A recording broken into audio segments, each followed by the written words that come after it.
کوئی مصنف کتاب لکھے اور اس کے کتاب لکھنے کا مقصد کوئی نہ ہو، پڑھو گے؟ کوئی پڑھے گا اسے؟ وہ کہے گا یہ کہنا کیا چاہتا ہے، اس کا موضوع کیا ہے، اس کا عنوان کیا ہے، یہ منوانا کیا چاہتا ہے۔ ہر کتاب کا ایک مقصد ہوتا ہے، عنوان ہوتا ہے، پوری کتاب اس کے گردا گرد گھوم رہی ہوتی ہے۔ وہ دلائل دیتا ہے، حکایت لکھتا ہے، لطیفہ لکھتا ہے، شعر لکھتا ہے، تعلق وہی مقصد ہوتا ہے۔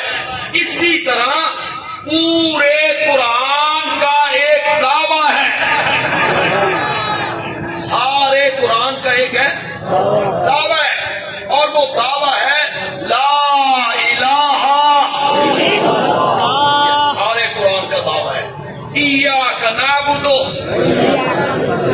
فادعوا اللہ مخلصین لہ الدین، یہ پورے قرآن کا دعویٰ ہے۔ میرے سوا اس کائنات میں الہ بننے کے لائق کوئی نہیں، نہ حضرت عیسیٰ، نہ مائی مریم، نہ حضرت عزیر، نہ حضرت ابراہیم، نہ کوئی فرشتہ، نہ کوئی نبی، نہ ولی، نہ پیر، نہ فقیر، نہ قبر، نہ شجر، نہ حجر، کوئی بھی الہ بننے کے لائق نہیں ہے الا اللہ۔ اس کائنات کا الہ اور اس کائنات کا معبود حقیقی کوئی ہے تو وہ صرف اور صرف کون ہے؟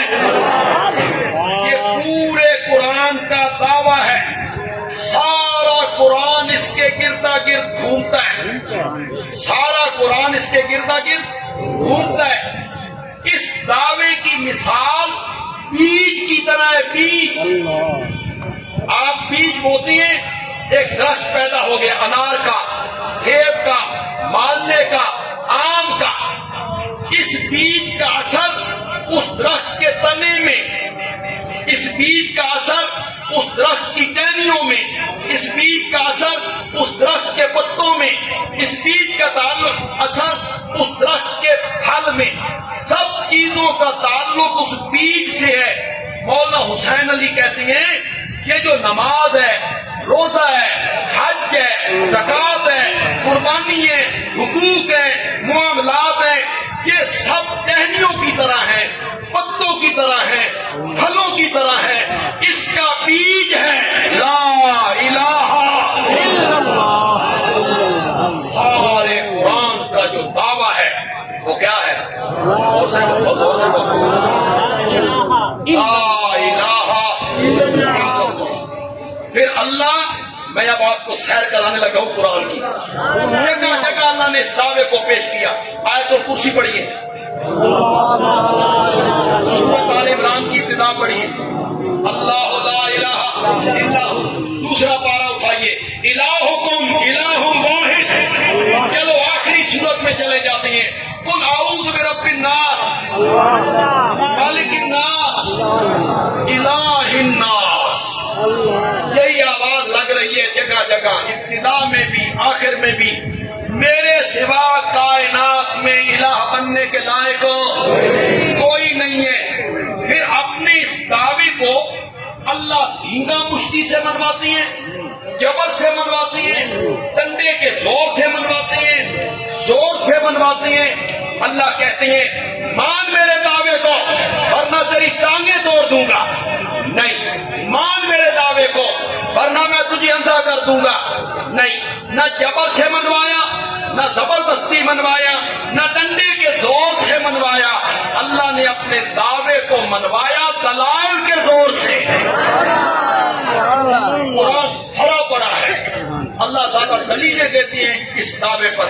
اب میں آپ سے پوچھنا چاہتا ہوں، جو ناظر قرآن پڑھتے رہتے ہو، دیکھ کے قرآن پڑھتے ہو، سارا سال توفیق نہ ہو، رمضان ہی کے پڑھتے ہو نا، بچے بھی پڑھتے ہیں، عورتیں بھی پڑھتی ہیں، ہماری مائیں بہنیں بیٹیاں پڑھتی ہیں، بلکہ آپ ایک دوسرے کے ساتھ شرط لگاتی ہیں میں 2 ختم کرنے نے تھے، میں 3 ختم کرنے نے۔ یہ جب آپ قرآن پڑھتے ہیں ناظرہ بولو، اس میں پڑھتے ہو الارض، پڑھتے ہو لفظ الارض، کیا معنی ہے؟ زمین، اس میں پڑھتے ہو السماوات، کیا میں نے بولو بولو زور سے بولو، اس میں پڑھتے ہو الجبال، کیا میں نے، اس میں پڑھتے ہو الشمس، القمر، الکواکب، اللیل، النہار، پڑھتے ہو اس میں البر، خشکی، البحر، تری، یہ ساری بار بار زمین، آسمان، پہاڑ، چاند، سورج، ستارے، سمندر، بادل، بارش، یہ رب تمہیں کہانیاں سناتا ہے؟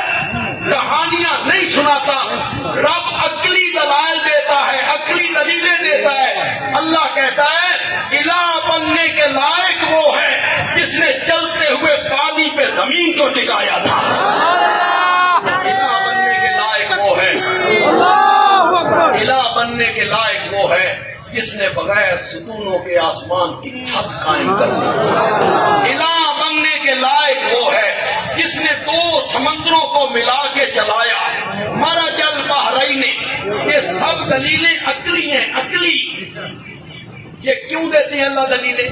یہ اس وقت اللہ دلیلیں دیتے ہیں جب مشرکین مکہ نے کہا تیری گل ساری سمجھ نہیں آتی۔ مشرکین مکہ نے میرے نبی کو کہا یہ جو تیرا دعویٰ ہے لا الہ، یہ ساری سمجھ نہیں آتا۔ اللہ نے فرمایا اس بات کو تمہاری عقل نہیں مان رہی ہے، میں عقلی دلیلیں دے رہا ہوں، عقل سے سوچو۔ مرج البحرین یلتقیان، دو سمندروں کو ملا کے چلایا، ان کے درمیان اندیکھا پردہ رکھا، دونوں پانیوں کو آپس میں ملنے نہیں دیا، دونوں میں مچھلیاں پالی، جو پانی خوشگوار تھا، میٹھا، اس میں بھی مچھلیاں، اور جو کڑوا تھا اس میں بھی مچھلیاں۔ تیرا عقل کہتا ہوگا جو مچھلیاں میٹھے پانی میں پلیں ان کا ذائقہ الگ ہونا چاہیے، اور جو مچھلیاں کھارے پانی میں پلے اس کا ذائقہ الگ ہونا چاہیے تھا۔ میری الوہیت دیکھ، پانیوں کے ذائقے میں فرق رکھا، مچھلیوں کے گوشت کے ذائقے میں فرق نہیں آنے دیا۔ یہ سب کون سی دلیلیں؟ عقلی دلیلیں، عقلی دلیلیں۔ اللہ تعالیٰ کبھی سمندر کی بات کرتے ہیں، کبھی مچھلیوں کی بات کرتے ہیں، پھر سورج کی بات کرتے ہیں۔ اللہ کہتے ہیں دن کو رات میں داخل کرتا ہوں، راتیں لمبی ہو جاتی ہیں، پھر کبھی راتوں کو دن میں داخل کر دیتا ہوں تو دن لمبے ہو جاتے ہیں۔ یہ موسموں کا تغیر و تبدل دیکھ، ہواؤں کا چلنا دیکھ، ہواؤں کا چلنا دیکھ۔ ایک بیج جو تو زمین میں بو کے آتا ہے، جو بیج تو زمین میں بو کے آتا ہے، کبھی اس پر ہی غور کر لیا کر۔ اندر ہی اندر ہم نے اس کو پھاڑ دیا تھا، کچھ حصہ اندر چلا گیا، کچھ حصہ باہر نکلا۔ جو حصہ باہر نکلا اس کو اردو میں کہتے ہیں کوپل، اسے کہتے ہیں انگوری، پنجابی میں کہتے ہیں سکتا یا پتا۔ وہ انگوری ہے، کوپل ہے، جھنگ آلے ہو، یہ سریے دی ہوتی ہے، یہ کوپل جو ہوتی ہے نا سریے کی ہوتی ہے، اور اتنی نرم و نازک تو پھونک مارے تو دوسری طرف جا لگے۔ اللہ کہتے ہیں مانسیرے کی زمین ہو، احمد آباد کی زمین ہو، ناران کاغان کی پہاڑی علاقے ہوں، کبھی سوچ تو صحیح اس نرم و نازک پتے نے سخت زمین کا سینہ کیسے چیرا تھا، کیسے چیرا تھا۔ چیر کے یہ باہر نکل آیا، یہ کوپل باہر نکل آئی، سخت زمین کا سینہ چیر کے باہر نکل آئی۔ ایک صوفی کی کتاب کسی موقع پہ پڑھی تھی، بیان کر دیتا ہوں، لطف لیجئے گا، 7 دن تک آپ لطف لیتے رہیں گے۔ صوفی کہتا ہے کبھی تو نے دیکھا ہے کہ یہ کوپل اور سکتا یہ مغرب کی طرف منہ کر کے نکلا ہو؟ کبھی تو نے دیکھا ہے یہ مشرق کی طرف منہ کر کے نکلا ہو، شمال کی جانب منہ کر کے نکلا ہو، جنوب کی جانب منہ کر کے نکلا ہو؟ نہیں نہیں، جب بھی یہ انگوری اور کوپل اور سکتا زمین سے باہر نکلا سیدھا آسمان کی طرف رخ کر کے نکلا۔ صوفی کہتا ہے اسے سکہ نہ سمجھ، شہادت کی انگلی سمجھ، شہادت کی انگلی سمجھ، جو آسمان کی طرف بلند کر کے یہ سکہ کہتا ہے مولا میرا وجود اس بات پہ گواہ ہے تیرے سوا الہ کوئی نہیں، تیرے سوا الہ کوئی نہیں۔ یہ اللہ عقلی دلیلیں دیتے ہیں۔ یہ ساری کون سی دلیلیں؟ ان کا تعلق کس کے ساتھ ہے؟ الذی خلقکم والذین من قبلکم، تمہیں پیدا کیا، تمہارے بڑوں کو پیدا کیا۔ الذی جعل لکم الارض فراشا، زمین کو فرش بنایا، والسماء بناء، آسمان کو چھت بنایا، وانزل من السماء ماء، پھر ہم نے بادلوں سے پانی برسایا، فاخرج به من الثمرات رزقا لکم، پھر مختلف قسم کے پھلوں سے تیرے لیے روزی کا سامان فراہم کیا۔ یہ ساری چیزیں کرنے والا میں ہوں۔ نتیجہ کیا نکلا؟ فلا تجعلوا للہ اندادا، اللہ کے ساتھ کسی کو شریک نہ بنایا کرو۔